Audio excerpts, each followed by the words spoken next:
জোনাকী পোহৰে ঢাকি পেলাইছে ঘৰখনৰ চোতাল। লাহে লাহে ঠাণ্ডা বতাহে খেল খেলি গৈছে তাল পাতত।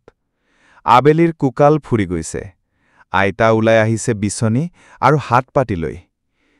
তেওঁৰ গাত বগা মেখেলা চাদৰ, চুলি ঠিককৈ বান্ধি, মুখত এটি মৃদু মিঠা হাঁহি লৈ সৰু সৰু নাতি নাতিনীহঁতে দৌৰি আহিছে আইতাৰ কাষলৈ। তেওঁলোকে বগা গেঞ্জি আৰু হাফ পেণ্ট পিন্ধি হাঁহি আহি ক'লে, আইতা, আইতা, আজি এটা সাধু শুনাবা নেকি? আইতাই হাঁহি মাৰি ক'লে, অ' ভাও, শুনা, বহা। আজিৰ সাধুটো এজন ৰজাৰ সাধু। দূৰ পাহাৰৰ কোলাত এজন দয়ালু ৰজা আছিল। তেওঁ যুদ্ধত বিশ্বাস নকৰিছিল, মাত্ৰ মৰমেৰে দেশ চলাইছিল। নাতিনীয়ে ক'লে, ৰজাৰ মূৰত কি আছিল আইতা? আইতাই হাঁহি দি ক'লে, তেওঁৰ মূৰত আছিল সোণৰ মুকুট, পিন্ধা আছিল চকচকীয়া সোণৰ জোতা।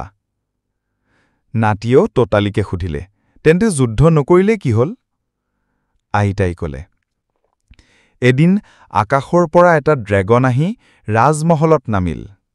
সকলোৱে ভয় খাই পলাল, কিন্তু ৰজাই স্থিৰ হৈ থাকিল। ড্ৰেগনে ক'লে, মই যুদ্ধ নকৰা ৰজাৰ মুখেৰে এটা কথা শুনিব বিচাৰোঁ। ৰজাই মিচিকিয়া হাঁহি ক'লে, অহিংসা হৈছে মানুহৰ সৰ্বশ্ৰেষ্ঠ শক্তি। ড্ৰেগনে উৎসাহিত হৈ ক'লে, তুমি মোৰ অন্তৰ জিকিলা, আৰু সোণ বৰণীয়া ফুলেৰে আকাশ ঢাকি দিলে। নাতিনীয়ে চকু দাঙি ক'লে, আইতা, ময়ো সেই ড্ৰেগনটো চাই থাকিলোঁ যেন লাগিল। নাতিয়ে ক'লে, মই ৰজাৰ দৰে হ'ম। আইতাই হাঁহি মাৰি মূৰত হাত দি ক'লে, তই হবি বুজৰ মানুহ, শান্তিৰ পথত খোজ দে।